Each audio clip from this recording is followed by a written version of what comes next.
అధిక బరువు అనేక సమస్యలకు కారణం. సాహితీ యోగా ఆన్లైన్ క్లాసులో జాయిన్ అవ్వండి.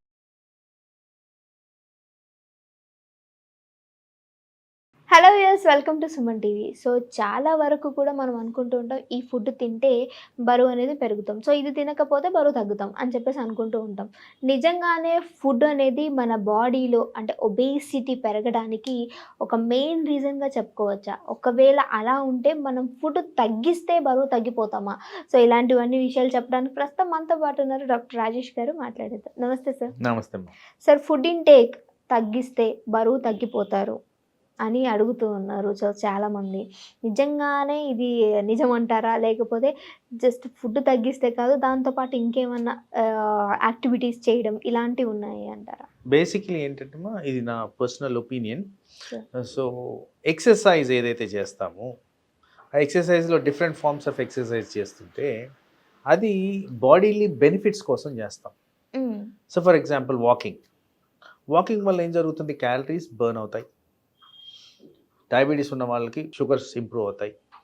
బీపీ ఉన్న వాళ్ళకి బ్లడ్ ప్రెషర్ ఇంప్రూవ్ అవుతుంది. సో ఇవి బెనిఫిట్స్. బట్ మనం ఇక్కడ డిస్కస్ చేస్తున్నది ఏంటంటే ఫుడ్ తగ్గిస్తే వెయిట్ తగ్గుతామా? డెఫినెట్గా తగ్గుతాం.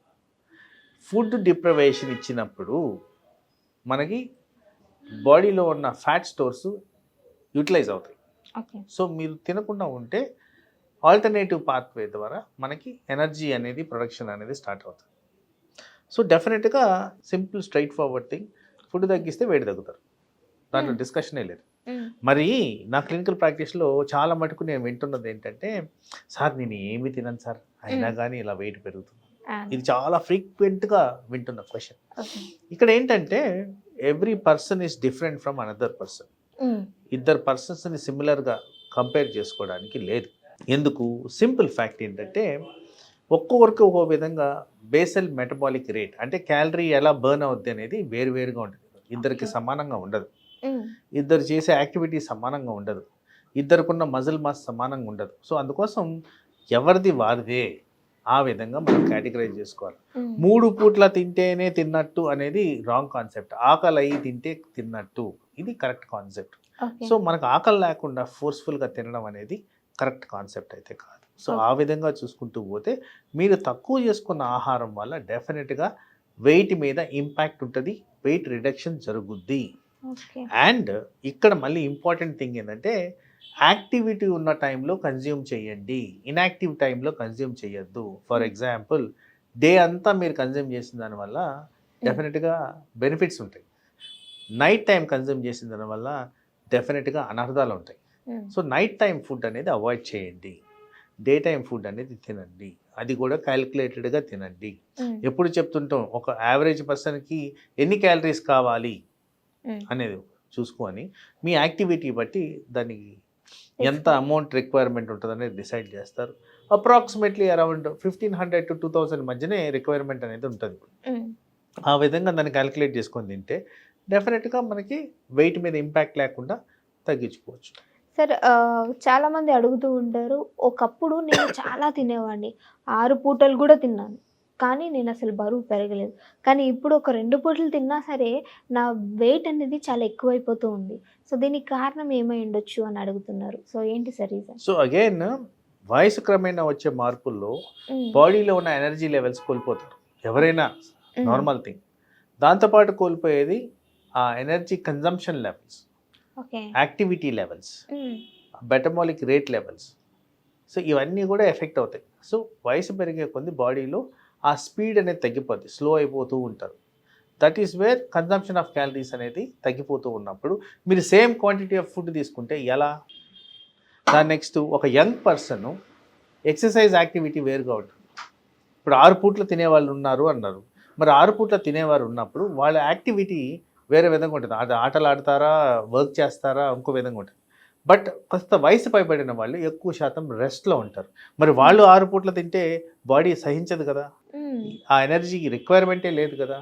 సో ఆ విధంగా మనం చూసుకొని మన రిక్వైర్మెంట్ ప్రకారమే తింటే అది మంచిది. అంటే సార్ దీనికి బయట ఫుడ్కి సంబంధం లేదు అంటారా? రిక్వైర్మెంట్ బాడీ రిక్వైర్మెంట్ బట్టి మాట్లాడుకుంటామా? డెఫినెట్లీ బాడీ రిక్వైర్మెంట్ గురించి మాట్లాడితేనే ఇప్పుడు ఏదైతే ప్రపంచాన్ని పట్టి పీడిస్తున్న ఉబ్బకాయం ఉందో అది రాకుండా ఉంటుంది. సో వాస్తవానికి ఏంటంటే మనకి రిక్వైర్మెంట్ కన్నా ఎక్కువ తింటున్నాం, అందుకోసం ఊబకాయం పెరుగుతూ వస్తుంది. ఊబకాయం తగ్గించాలి అంటే మీరు చేయాల్సింది ఏంది, కన్జంప్షన్ ఆఫ్ ఫుడ్ని తగ్గిస్తే మీకు ఊబకాయం తగ్గుద్ది. సైమల్టేనియస్గా యాక్టివిటీ మెయింటైన్ చేస్తే అది ఇంకా బెటర్గా పనిచేస్తుంది ఆ రిక్వైర్మెంట్ ఆఫ్ క్యాలరీస్ గురించి. సో వీళ్ళందరి కోసం ఒక చిట్కా, అందులో భాగంగా నార్మల్గా చాలా ఎక్కువ ఫుడ్ తినే నేను కొంచెమే తింటూ ఉన్నాను, సో నీరసం కూడా వస్తుంది, బట్ ఊబకాయం కూడా పెరుగుతూ ఉంది అని అడుగుతున్నారు. సో వీళ్ళకి సంబంధించి ఒక చిట్కా ఏమని ఇవ్వగలరా? Ideal timing of food should be early in the hours. అంటే 7 నుంచి 8 మధ్యన తిన్న వాళ్ళకి బెటర్గా మెటబాలిక్ రేట్ మెయింటైన్ అవుతుంది. ఓకే. ఇన్యాక్టివిటీ లేనప్పుడు తినొద్దు, అర్లీగా పడుకోండి, డెఫినెట్గా వెయిట్ తగ్గుతారు. ఈ కాన్సెప్ట్స్తో మీరు మెయింటైన్ చేస్తే బాడీని వెయిట్ ఈజీగా కంట్రోల్ చేయొచ్చు. సరే, ఈ ఊబకాయం కూడా అంటే మన జీన్స్ పరంగా వస్తుంది అంటారు కదా సార్, సో అలా కూడా ఏమన్నా ఉంటుంది అంటారా? చాలా రేర్గా ఇది యాక్సెప్టెడ్ ట్రూత్ మా. ఇన్ జనరల్ మన లైఫ్ స్టైల్ బట్టే ఊబకాయం అనేది వస్తుంది. సో లైఫ్ స్టైల్ని ప్రాపర్గా ఉంటే ఆ జీన్స్ అవన్నీ ఏమి చేయవు. ఓకే. ఒకవేళ ఉన్న ఆ ఫ్యామిలీ హిస్టరీ ఉన్నా కానీ మన లైఫ్ స్టైల్ కరెక్ట్గా ఉంటే ఇది ఊబకాయం రాకుండా ఉంటుంది అంటారా సార్? సో జనరలీ ఒక ఇంగ్లీష్లో ఒక ఫ్రేజ్ ఉంది, prevention is better than cure అని. ఆ ఊబకాయం బిగినింగ్లోనే డిటెక్ట్ చేసేస్తే, ఎలా డిటెక్ట్ చేయాలి, ఈ బాడీ మాస్ ఇండెక్స్ క్యాలిక్యులేట్ చేస్తే అర్థమైపోద్ది.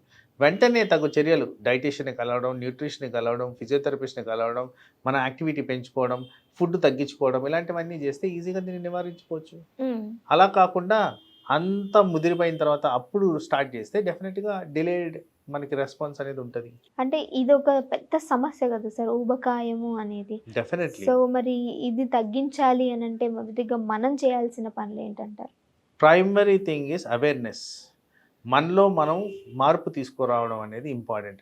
మనం ఊబకాయానికి గురి అవుతున్నాం అంటే పర్లేదులే, 2 బిర్యానీలు మళ్ళీ ఇప్పుడు తినేద్దాం, రేపటి నుంచి తగ్గిద్దాం, ఇది మానేయాలి. పోస్ట్పోన్మెంట్ ఆఫ్ థింగ్స్ కాకుండా ఇమీడియట్ యాక్షన్ ఈ రోజే స్టార్ట్ చేసి చేయగలిగితే డెఫినెట్లీ ఊబకాయంని మనం విన్ చేయొచ్చు.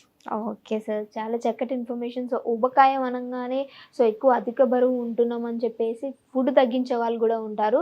సో ఇలాంటివి కాకుండా మన బాడీ మెటబాలిజం ఎలా ఉందని కరెక్ట్గా నోటీస్ చేసుకొని డైటీషియన్ ఎవరినో ఒకరు మీట్ అయ్యి అప్పుడు మన బాడీని కరెక్ట్ వేలో ఉంచుకోవచ్చు. సో ఇలాంటి చక్కటి ఇన్ఫర్మేషన్ అందించినందుకు thank you so much sir.